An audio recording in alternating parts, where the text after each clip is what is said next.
Glória a Deus, louvado seja o nome do Senhor. Vamos à palavra de Deus. Gênesis capítulo 4, os versos de 1 a 8. Em nome do Rei Jesus. Gênesis capítulo 4, os versos de 1 a 8.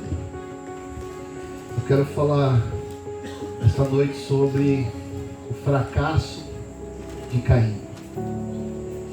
O fracasso de Caim. Gênesis capítulo 4, primeiro livro da Bíblia. Nós vamos ler a partir do verso 1. A versão revista e atualizada diz assim: Coabitou o homem com Eva, sua mulher, esta concebeu e deu à luz a Caim. Então disse: adquiri um varão com o auxílio do Senhor. Verso 2: depois deu à luz a Abel, seu irmão. Abel foi pastor de ovelhas, Caim, o lavrador. Aconteceu que no fim de uns tempos trouxe Caim do fruto da terra uma oferta ao Senhor. Abel, por sua vez, trouxe das primícias do seu rebanho e da gordura deste. Agradou-se o Senhor de Abel e de sua oferta, ao passo que de Caim e de sua oferta não se agradou. Irou-se, pois, sobremaneira Caim, e descaiu-lhe o semblante. Verso 6: então lhe disse o Senhor: por que andas irado? E por que descaiu o teu semblante?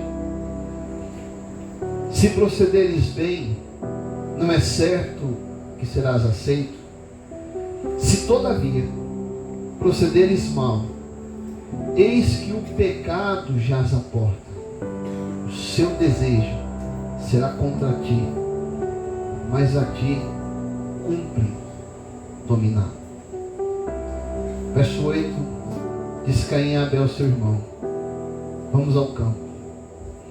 Estando eles no campo, sucedeu que se levantou Caim contra Abel, seu irmão, e o matou.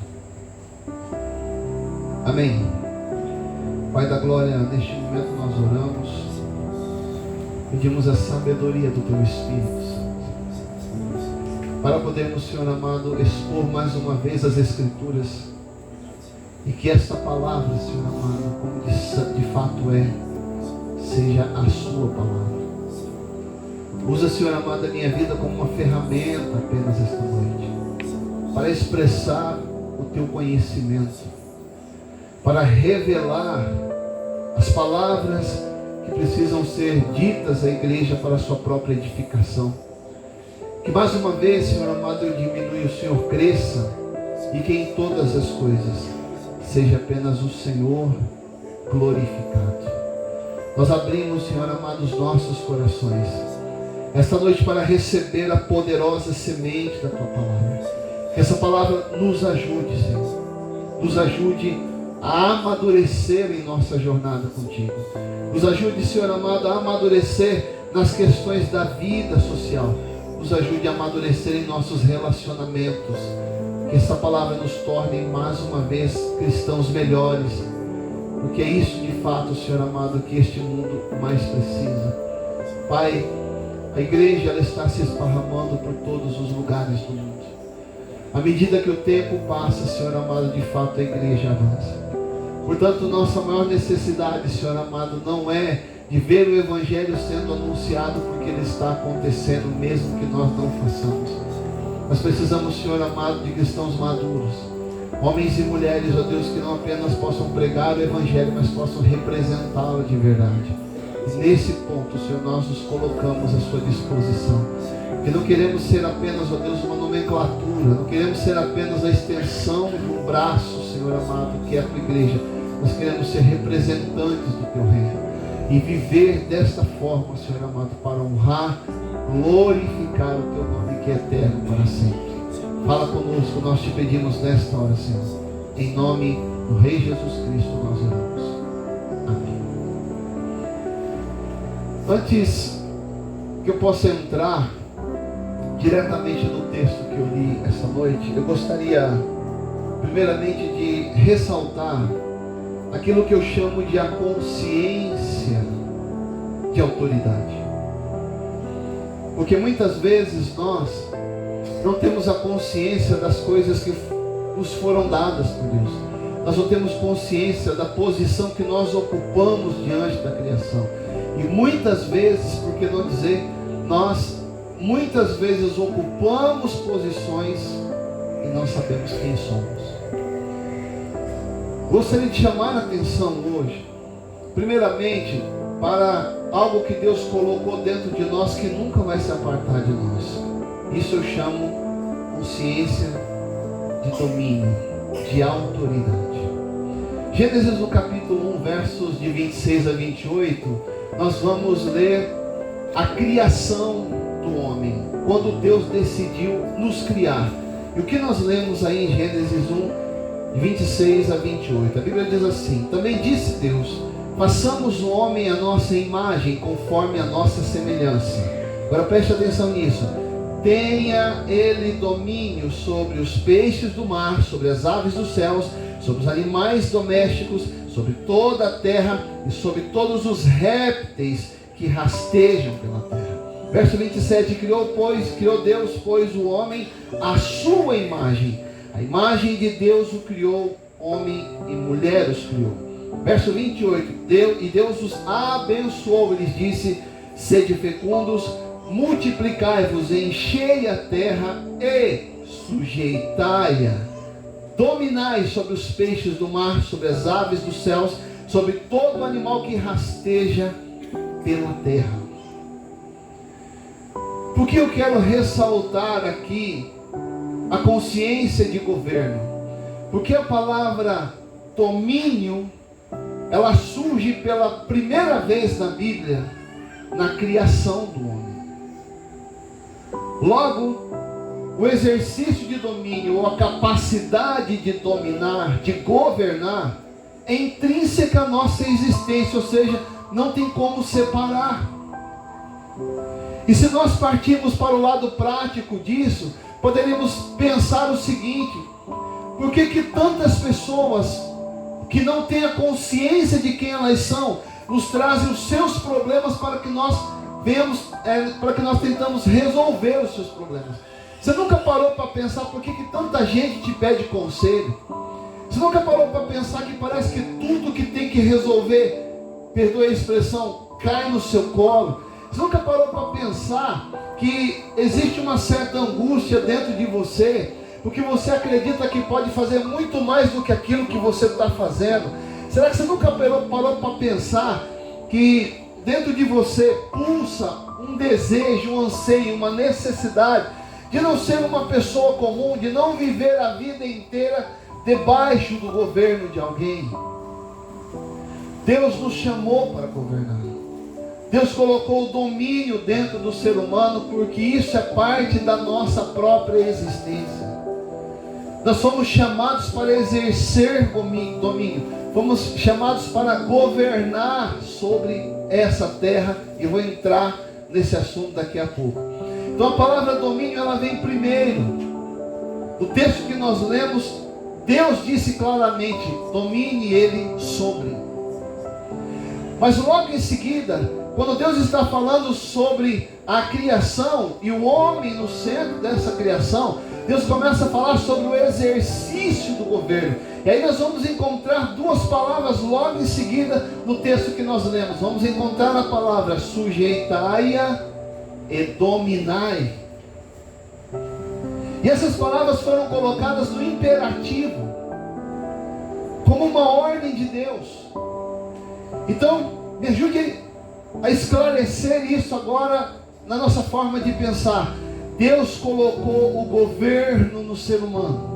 Deus colocou o domínio no ser humano. Deus colocou a autoridade no ser humano com uma função específica: usar o governo, usar a autoridade, usar o domínio para sujeitar o mundo criado.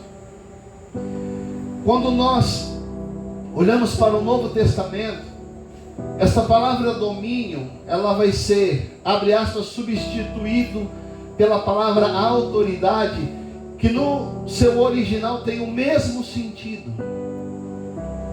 Da mesma maneira como o Pai criou o homem e sabia que o homem não poderia governar sobre o mundo criado se ele não fosse, se não houvesse autoridade dentro dele, Jesus também entendia que não poderia terminar a obra da cruz sem que desse autoridade ao homem através do seu nome. Não é possível nós fazermos alguma coisa neste mundo se a autoridade e o governo de Deus não estiver dentro de nós. Isso é intrínseco à nossa existência, não tem como separar. E quando nós somos despertados para essa autoridade que Deus nos deu, quando nós somos despertados para esse domínio que existe dentro de nós, nós começamos a exercê-lo. Alguns o farão da maneira errada e outros da maneira correta. Como assim da maneira errada, pastor? Eu te explico. Pega-se um adolescente, um jovem, uma criança de 10 anos, ajunta a ela mais um grupo de pessoas adultas e diz para ela: vamos assaltar um banco. E a criança vai junto, coloca uma arma na mão da criança, e quando chega no lugar onde eles vão executar o assalto, eles roubam lá, por exemplo, 50 milhões. O que uma criança de 10 anos entende sobre o que fazer com 50 milhões? Nada. Mas a sensação de estar governando com uma arma na mão, a sensação de estar mandando em algo, a sensação de ter o controle de alguma coisa, dá sentido para o que ela está fazendo. Deus de fato não deu autoridade para o homem para executá-la de forma equivocada ou errada. Mas infelizmente pessoas descobrem que é possível fazer isso. Por isso cada dia que passa migra para o mundo do crime, crianças, jovens e adolescentes, eles estão em busca de exercer autoridade e domínio. Crianças com 9, 10 anos de idade hoje são líderes do tráfico de drogas.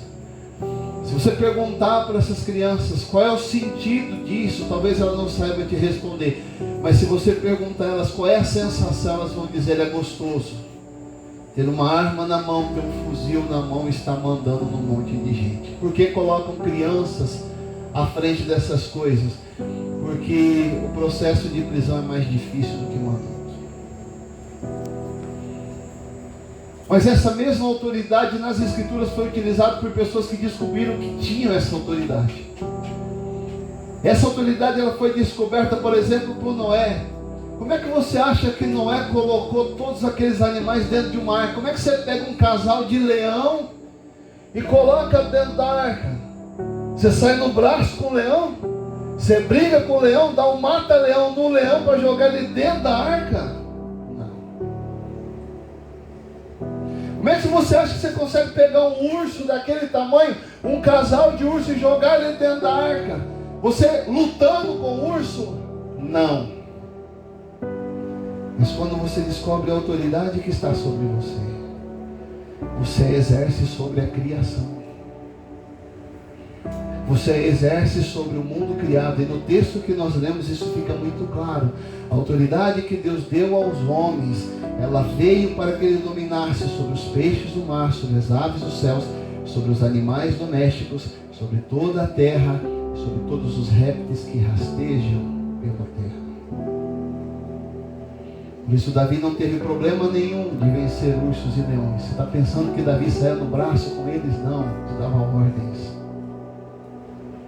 E quando você entende a autoridade que você tem, você governa o ambiente que você vive. Diga ao teu irmão: Deus nos deu autoridade. Diga: nós somos dotados de autoridade. O erro que nós estamos cometendo acerca dessa autoridade é tentar aplicar essa autoridade no lugar onde Deus não nos deu autoridade. E onde mais o ser humano tenta governar? Sobre o outro. Sobre o outro. O tempo todo nós estamos querendo dizer para os outros o que eles têm que fazer. O tempo todo estamos ameaçando pessoas para andarem na nossa cartilha, porque se você não fizer do jeito que eu quero, isso aqui não vai dar certo, nós vamos terminar, nós vamos largar. Aí nós exercemos esse governo, esse domínio, na tentativa de controlar e dominar as pessoas. Mas será que era essa a vontade de Deus em Cristo?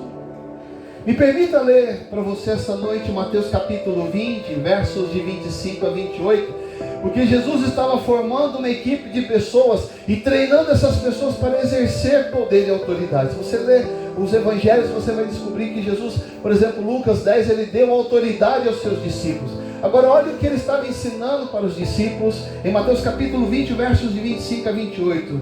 A Bíblia diz assim: então Jesus, chamando-os, disse: sabei que os governadores dos povos os dominam, que os maiorais exercem autoridade sobre eles. Jesus disse: isso acontece lá fora.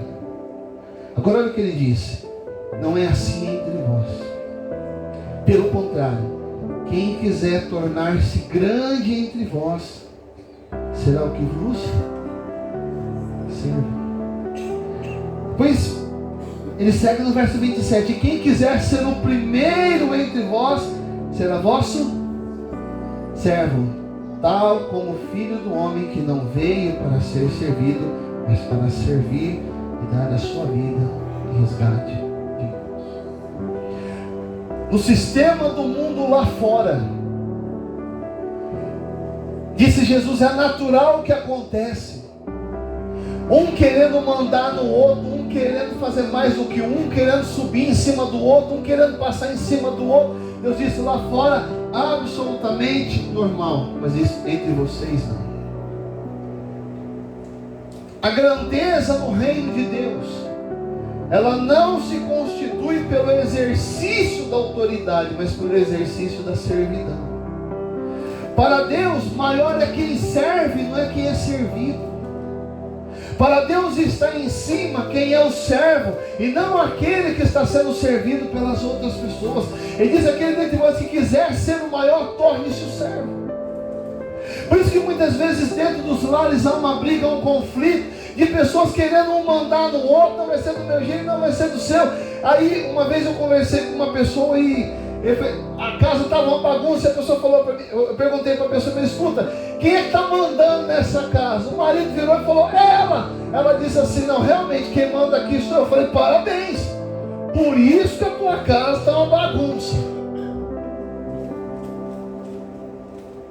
Mas quem deveria governar a tua casa é Jesus Cristo, porque Ele ensinaria a vocês dois qual é o princípio do governo. Para Ele, maior é o que serve, não é quem manda. Infelizmente, o sistema do mundo lá fora está sendo aplicado dentro da igreja, porque líderes que ocupam posições de púlpito, eles aprenderam a dominar as pessoas e não servir as pessoas. Por isso nós temos tantas pessoas machucadas dentro do Evangelho. Por isso temos tantas pessoas feridas lá fora por causa do Evangelho. Porque pessoas que, ao invés de servir, decidiram dominar sobre os outros. Diga para o teu irmão: Deus não me chamou para mandar em você. Deus me chamou, diga para ele, para te servir. Diga, porque maior é quem serve.